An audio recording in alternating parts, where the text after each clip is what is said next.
the economy by design to consolidate it. McClatchy sued last year. Newspapers got the documents, Greg Gordon, proving that it was premeditated just in one area, that they got the documents on, that they were betting against the housing market while telling people it was good and paying for insurance to have it AAA rated. Then the looting of AIG. That was the big payout kitty they used to pay the criminals.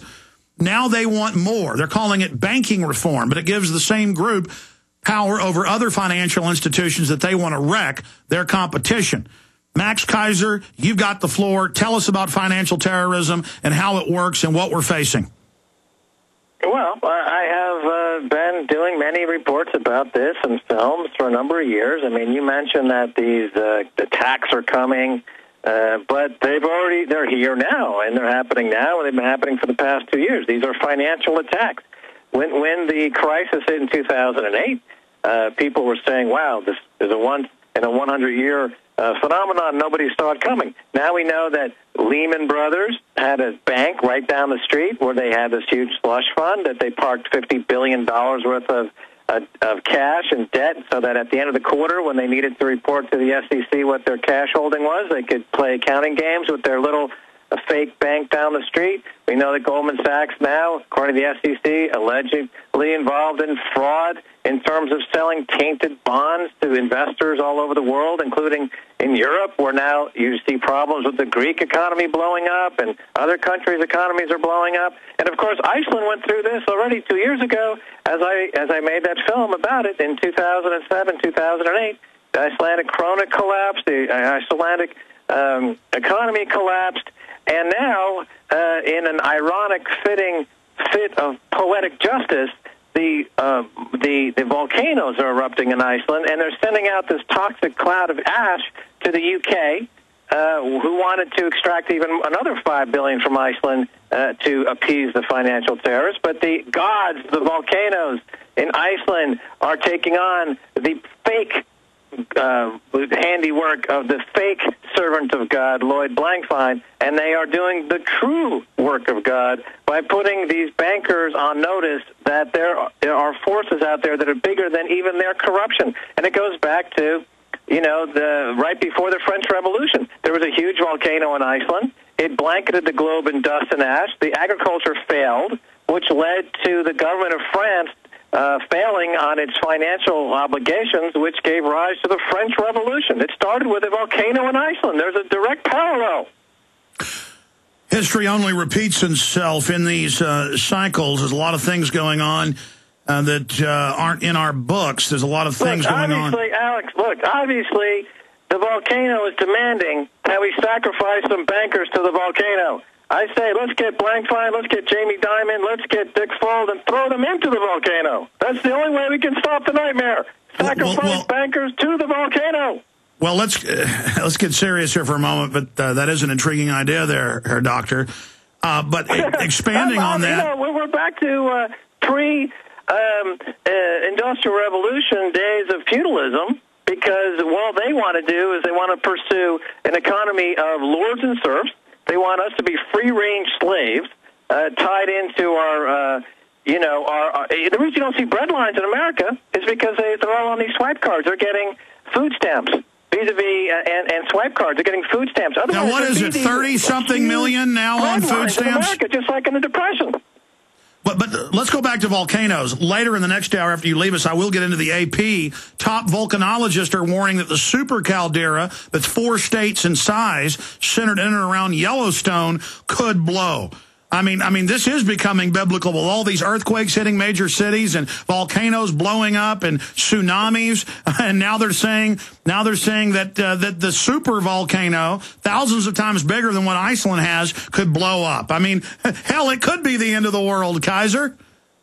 Well, I mean, everyone understands the crisis happening now. Finally, the SEC. They finally have charged Goldman with fraud, and now this is going to unleash a wave of lawsuits for all the activity that's been going on for the past 5 to 10 years, ever since the passage of the Commodity Futures Modernization Act back in the year 2000, which swept in a wave of all this fraud. But I can tell you right now what the fraud is going to be 2 years from today.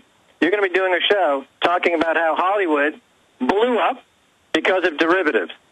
And this is just happening right now. The Commodity Futures Trading Commission has just approved derivative trading for box office futures contracts. And that's the next bubble. I want to get into that later, and I want to get into testimony 2 weeks ago in Congress, 100-to-1 leverage, world's largest fraud exposed. J.P. Morgan Chase caught manipulating gold and silver, and they've now got whistleblowers testifying before Congress. But the next big bubble being Hollywood. But going back, you've been on your TV show, British radio, Russian radio, national French TV. You're everywhere. A global force out there, Max Keiser. Play the Moscow clip. Play the Moscow clip. Tell the people.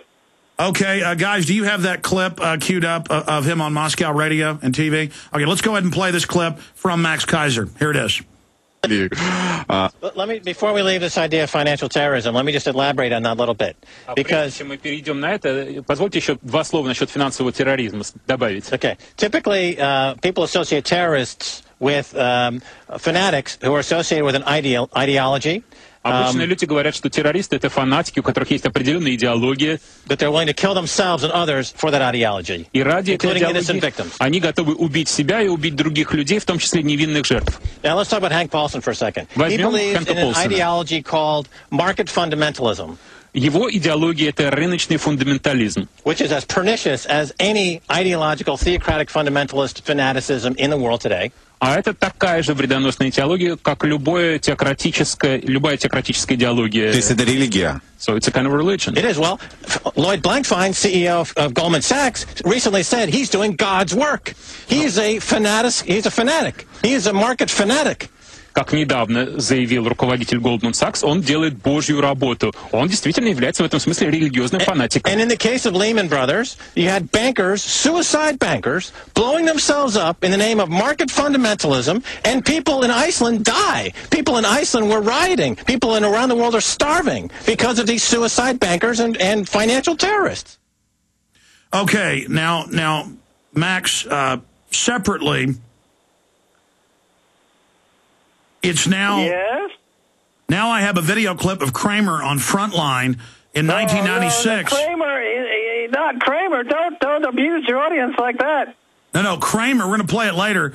Kramer saying it's a religion, a social Darwinistic religion, and that it's natural and fair and reasonable. Then we have a later clip of him 2 years ago admitting that he would rig markets when he shorted them. No, he's talked about the way he rigs markets all the time. Kramer's a market rigger. He's a market manipulator, and he works for the market fundamentalists who believe that when they make money, it's the work of God, and everyone else can lose money because they're not down with God like they are. This is just, as I said, it's as ridiculous and it's as obscene as what's happening, with these priests, these pedophile priests who are betraying the church. Here you've got Jim Cramer, who's supposed to be a capitalist. He's betraying capitalism by performing essentially the same thing on markets, by fiddling with markets in a most unholy manner. And he will be damned, and he will go to hell as a result and of that. And then always telling us that no matter how much money they steal in government bailouts, that it's the free market, when it's the opposite, as Ron Paul has said, it's corporatism, it's fascism.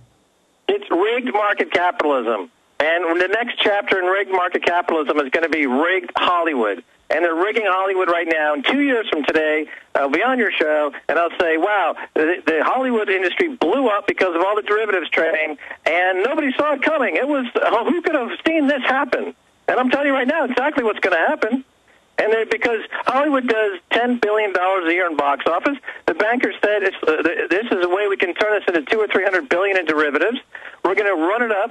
We're going to amass huge fees. We're going to destabilize that entire industry, and we're going to bust it out, just like the mob will bust out a pizza joint or a dry cleaner shop. They just torch it.